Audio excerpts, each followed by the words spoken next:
Van life and homesteading, arguably two of the most romanticized alternative lifestyles on social media. And it's easy to see why. In van life, you get to travel the country, or even the world, while bringing your home with you. It's coffee on your rooftop, crossing off bucket list destinations, seeing wildlife you only dreamed of. It's a late night fire transforming total strangers into kindred souls. And in homesteading, you work to provide for yourself, a beautiful art that has quickly been lost in our country over the last 100 years. It's planting a beautiful garden, watching the sunset over land that is yours. It's building symbiotic relationships with animals, and it's hard work, but that work goes directly towards the betterment of your own life. And after living van life for 3 years, just about a year ago, we transitioned to building out a homestead of our own. And needless to say, it's been one hell of a transition.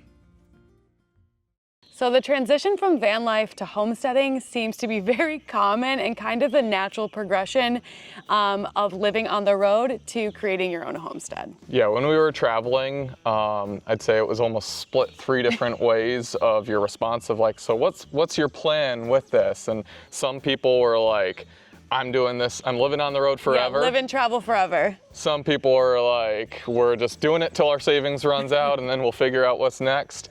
And then I would say the majority of people were, well, we're hoping to find some land, settle down, and do a little homestead. It kind of became a running joke for us. Like, of course you are. Of course you are. So is everybody else. And I think that van life and homesteading, while they may seem totally different, they actually have a lot of similarities, and that's why people make this transition. The rooster's gonna get me going right now. I know. Don't mind our rooster. So with all of that being said, honey, what's been the best part or the greatest outcome of this transition from van life or life on the road to settling down and living on and developing our homestead? Probably giving myself a purpose.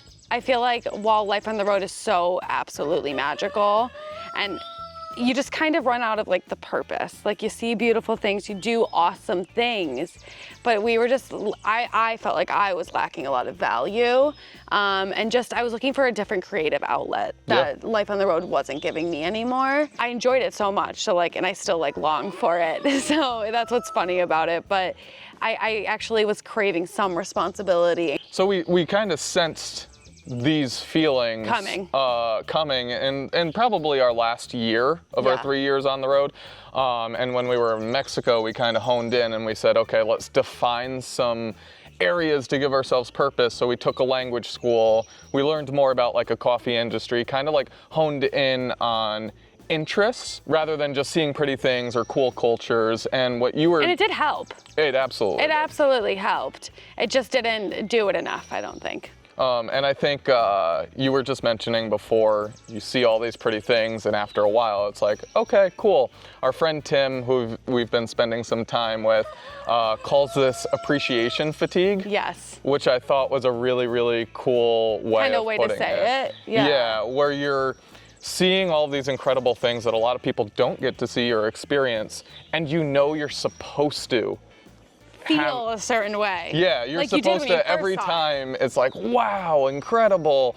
Wow, incredible. Wow, incredible. Nice, you know, for me, not exactly the same, but kind of a similar in some capacity, was craving, or not even just craving, but like what I have really appreciated being here is some stability. Yeah. Actually, just this morning over coffee, we were talking about some of the times living on the road where we were in these awesome places, but had our entire home with us. So when we would leave it for a while, there was always that uncomfortability of everything you owned just like sitting in that van. There's so much instability in living life on the road.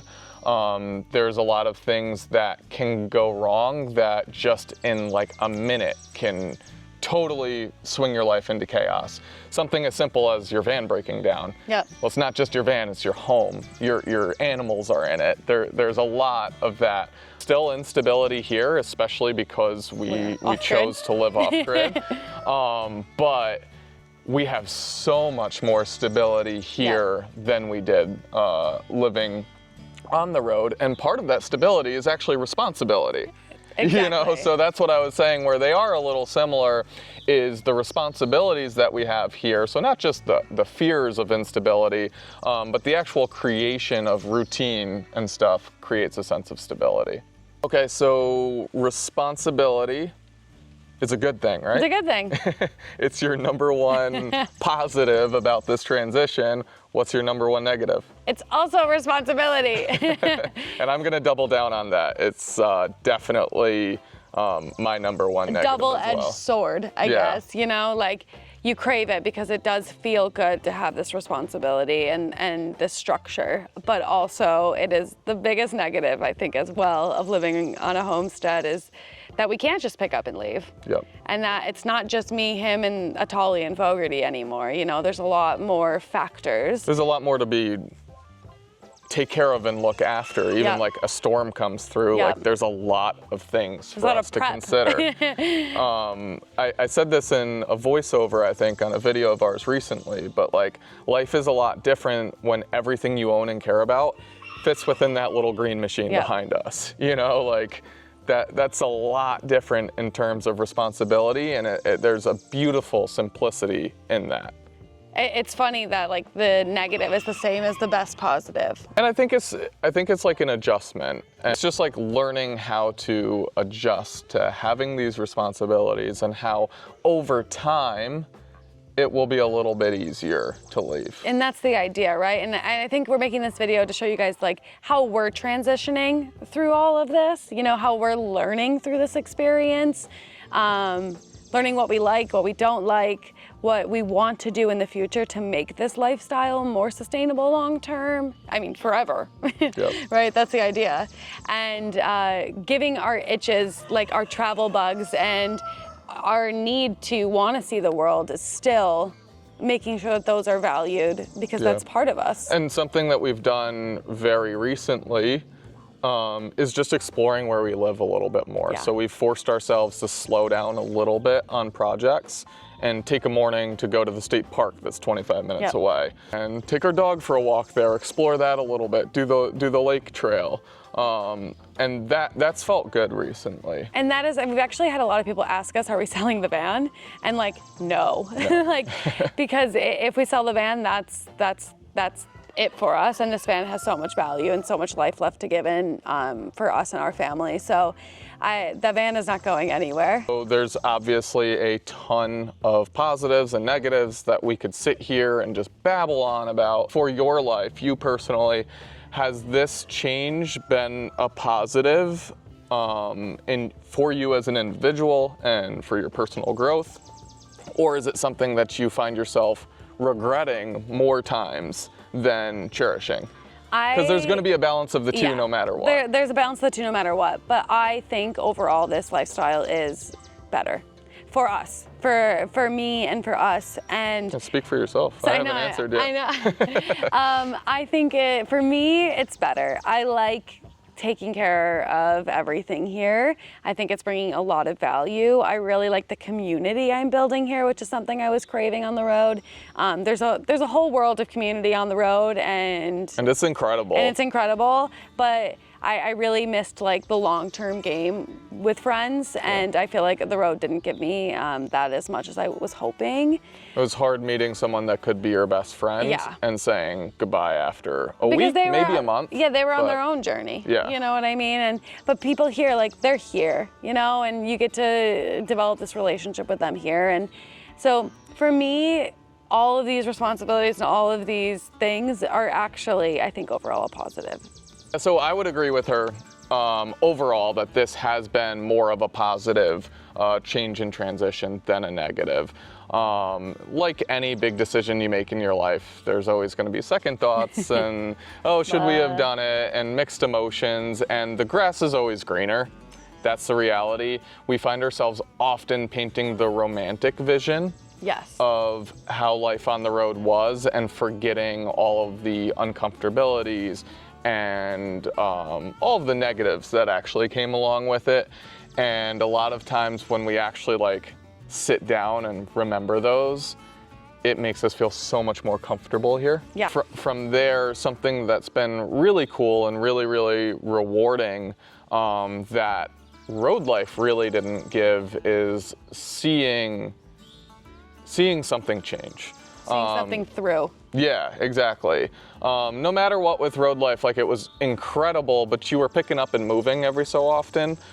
So really just staying put somewhere, seeing things change. And when I say things, as simple as the seasons. You know, and it's yours. Even like, yeah, good point. It's yours. So you're watching your property do this. And I think that's really special because Life on the Road didn't really, it wasn't yours. I always felt like I was kind of in somebody else's backyard. Even if I was on public land or whatever, I always felt like I was in Public somebody. land is yours. It is, but it didn't But it's feel ours, like that. It's ours, you know? But this is me and Matt's, and that's really special. And when it comes to seeing stuff through, I also want to piggyback on that, like seeing our animals grow up. Yeah. Like our like seeing babies go from, you know, chicks to hens to laying you food, like. And a wild Stetson. And a wild Stetson. A puppy to a clunky teenager. You know, to a clunky teenager, to almost a guard dog here.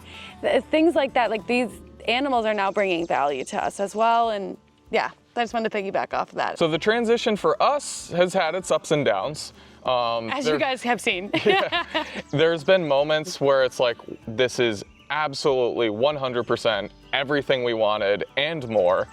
And then there's been other moments where we've questioned, like, should we have stayed on the road? And if not questioning that at times, at least just like kind of longing for that. Different travel bug. That travel bug or that different taste of freedom that living on the road offers over the responsibilities here. So we made this video because we often get asked, do you miss life on the road? Do you have any regrets of the change that you made?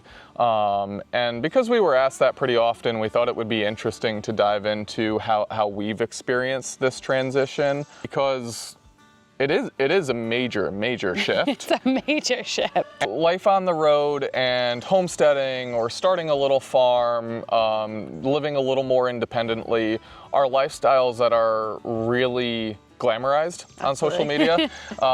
And both are every bit as beautiful as what you see and every bit challenging, hard, and ugly than what you might see.